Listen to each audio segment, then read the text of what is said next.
Hello friend, देखिए हम देखने गए हुए हैं वोल्टास का ये जो है वाटर कूलर, जिसके में इसमें रनिंग स्टार्टिंग कैपेसिटर लगा हुआ है। रिले लगाना है, रिले ख़राब है, वायरिंग पूरा डैमेज था, इसलिए डैमेज उसको वायरिंग करना है और रनिंग स्टार्टिंग कैपेसिटर भी लगा देना है।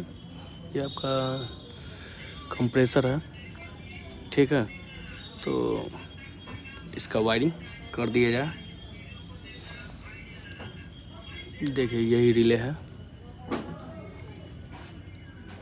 यही रिले हम लोग को लगाना है। देखिए वायरिंग,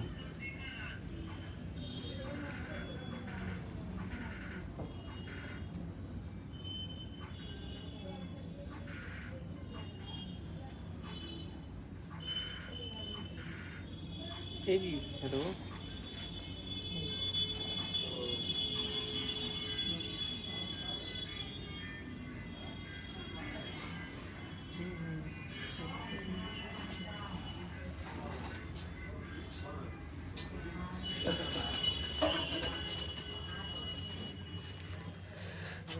सीरीज का है ना, 10 सितंबर से स्टार्ट होगा, एंड होगा 21 दिसंबर 2023।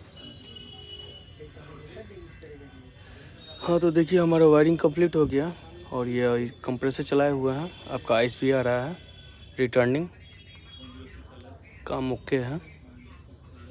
Okay, bye.